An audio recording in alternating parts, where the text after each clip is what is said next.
जय शिवराय. नमस्कार. सर्वप्रथम आपल्याला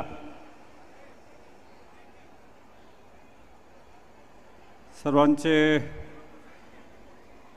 दसरा लोककला महोत्सवमध्ये सरसर स्वागत करतो. महाराष्ट्राच्या मातीत रुजलेले लोककला ही आपल्या समृद्ध सांस्कृतिक परंपरेचा अनमोल ठेवा आहे. आपल्या वाळवा तालुक्यात साहित्य आणि कलेची समृद्ध परंपरा लाभली आहे.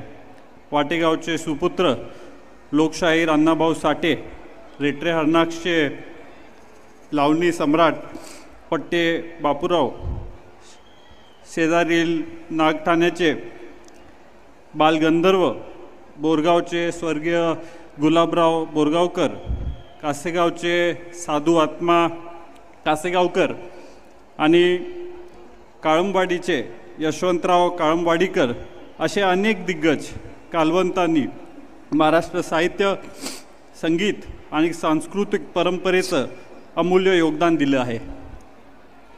काळाच्या ओघात आणि सोशल मीडियाच्या आक्रमक प्रभावामुळे ही पारंपरिक कला हळूहळू कमी होत जात असते.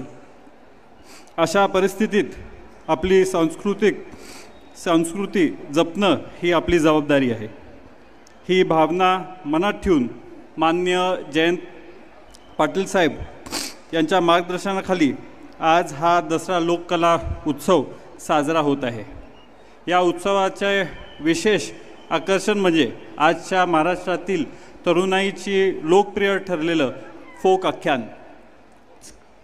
पारंपरिक लोककलेला नव्या रूपात सादर करत लोककथा, नृत्य, संगीत आणि सादरीकरण यांचा अनोखा संगम या मंचावर आपल्याला पाहायला मिळणार आहे. या टीमचे ब्रीदवाक्य आहे, थाट ह्यो जुना, खेळ हा नवा.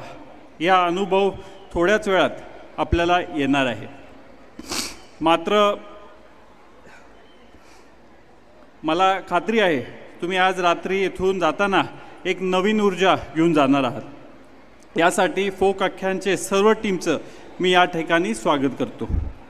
यापूर्वी आपले नेते आदरणीय जयंत पाटील साहेब हे आपल्यासोबत संवाद साधणार आहेत आणि आपल्या सर्वांच्या वतीने साहेबांच्या बरोबर संवाद साधण्यासाठी मुंबई तकचे प्रसिद्ध युवा पत्रकार अभिजित करांडे इथं आज उपस्थित आहेत. त्यांचंही मी इथं स्वागत करतो. मला माहिती आहे आपण सर्वजण साहेबांची मुलाखत ऐकण्यासाठी आणि फोक आख्यान हे ऐकण्यासाठी इथं आपण सर्व उत्सुक आहात आणि त्यामुळे मी आपलं सर्वांचंच इथं स्वागत करून थांबतो. जय हिंद, जय महाराष्ट्र. अत्याधुनिक आणि सर्व सोयी सुविधांयुक्त रुग्णांच्या आरोग्याची काळजी घेणारं आपलं हॉस्पिटल लक्ष्मी नारायण हॉस्पिटल. संपर्क 023 42 22 57 75.